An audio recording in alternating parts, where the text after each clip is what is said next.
Para pak ditësh, Autoriteti Kombëtar për Sigurinë Kibernetike apeloi qytetarët që të tregojnë të kujdesshëm për një mesazh që vjen në llogarinë e tyre në WhatsApp. Mesazhi ufton që të votoni për një vajzë që është konkurrente në një konkurs baleti.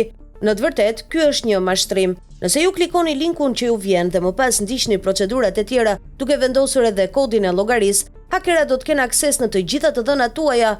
Lidhur me këtë rast që alarmoi shqiptarët, eksperti i teknologjisë dhe digitalizimit Elvis Bregu, i ftuar në Aldo Morning Show, tha se në dukje mesazhi lë të kuptohet që po ju vjen nga një person që ju e njihni dhe është në kontaktet tuaja, por kjo nuk është e vërtetë. Hakerat përdorin emrin e një personi nga lista e kontakteve tuaja për ta bërë mesazhin më të besueshëm. Prandaj dhe mesazhi që vjen hapet në një dritare të re dhe jo tek bisedat që ju keni bërë më parë me personin në fjalë. Detaj që ky tregon se është një mashtrim. Elvis Bregu tha se ajo që duhet të bëjnë qytetarët është që të mos klikojnë linkun dhe as të ndjekin hapat e tjerë pas veprimit të parë. Është shumë i vërtetë se që gjatë kohës që unë po përgatitesha për të hyrë në emision, sapo më erdhi ky mesazh nga një person që është në listën time të kontakteve, nga miku im, i cili më thot voto për Roxanën. Është ky rasti shumë i famshëm që po qarkullon shumë në Shqipëri. Të vjen ky mesazhi për një konkurim hipotetik që në fakt nuk ekziston. Mua nuk ma dërgon realisht ai që kam në kontakt, por ata që merren me të tilla mashtrime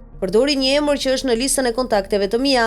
Deri më sot mesazhet janë më të përgjithshme. Tani i kanë kthyer edhe në shqip. Kjo është edhe risia e kohëve të fundit. Konkretisht bëhet fjalë për një link i cili të kërkon që të lidhesh me llogarinë tënde në WhatsApp online dhe të kërkon kodin e verifikimit që të vjen në telefon. Rregulli i parë në të tilla raste është që nuk duhen dhënë këto lloj kodesh nëpër platforma, to kode e sigurie. Njerëzit duhet të jenë shumë të kujdesshëm, të bëjnë pyetjen vetes se pse më ka ardhur mua ky mesazh. Në rastin konkret, bëhet fjalë për një konkurs që ti nuk ke asnjë lloj informacioni tjetër, po ti shikosh emrat janë rus. Po ta shikosh ky mesazh të vjen nga një person që ti e njeh, që e ke në listën e kontakteve, por nuk të vjen nga e njëjta dritare që ti ke komunikuar më parë me atë person. Pra shikon dy dritare nga i njëjti person, dhe kjo është një mënyrë se si ta kuptosh që është një mashtrim, tha ai.